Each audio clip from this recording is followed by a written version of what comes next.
I didn't flinch when she said it. Baby, this idiot doesn't suspect a thing. Send your hitmen tomorrow. Make it look like a robbery gone wrong.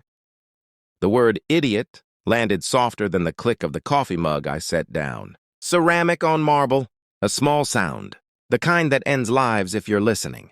I stayed still in the dark hallway, breath shallow, pulse slow.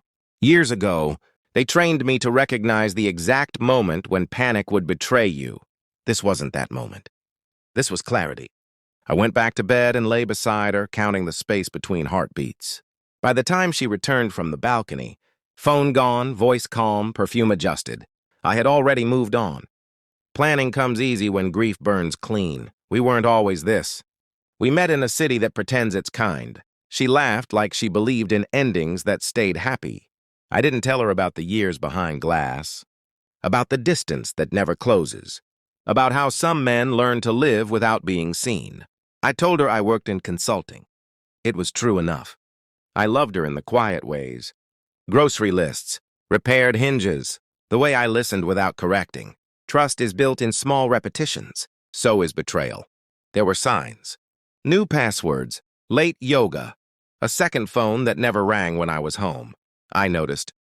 I always notice, but I chose patience. Love makes you generous with doubt. That night ended generosity. I didn't confront her. I never confront first. I recorded nothing. I touched nothing.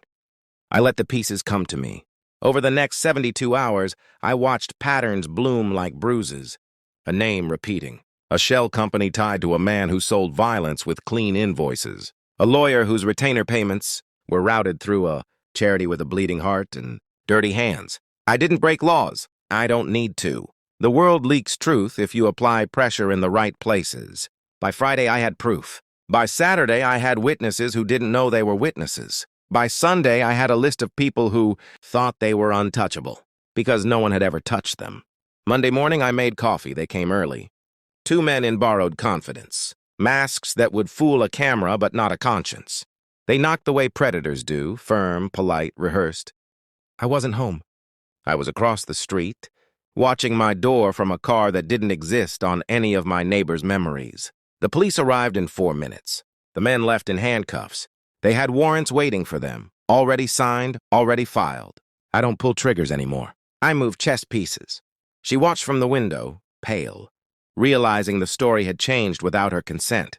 I let it breathe. The reveal wasn't loud. It didn't need to be. I invited her to dinner.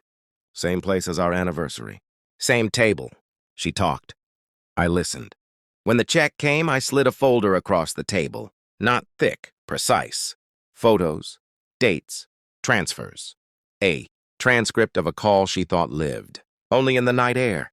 Her mouth opened, closed. Her eyes searched for leverage and found none. You lied to me, she said. I smiled. You underestimated me. Across town, a different room held a different reckoning. The man who financed her fantasy sat in a glass conference room, blinds half drawn, listening as his own board asked a question no one survives with dignity. Who just fired the person who owns 76% of the shares? He'd hissed weeks earlier, "You're outdated. We're done here." I'd replied, "Understood." That was the moment the retirement trust activated its voting rights. The past has compound interest if you let it. Fallout is rarely cinematic.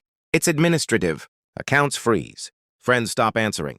The room grows quiet around people who built their lives on noise. She lost her lawyer first, then her alibi, then her apartment.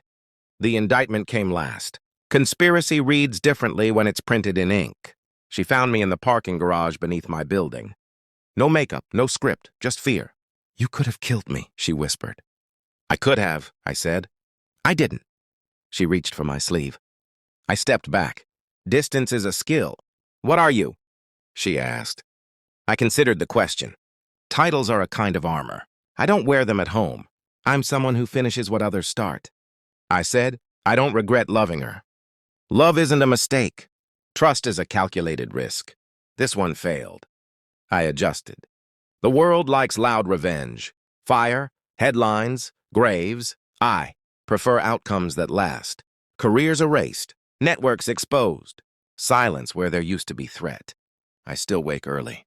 Still make coffee. Still live with the calm that comes from knowing exactly who you are when the lights go out. She thought I was an idiot because I was kind. That was her final miscalculation. I don't need applause.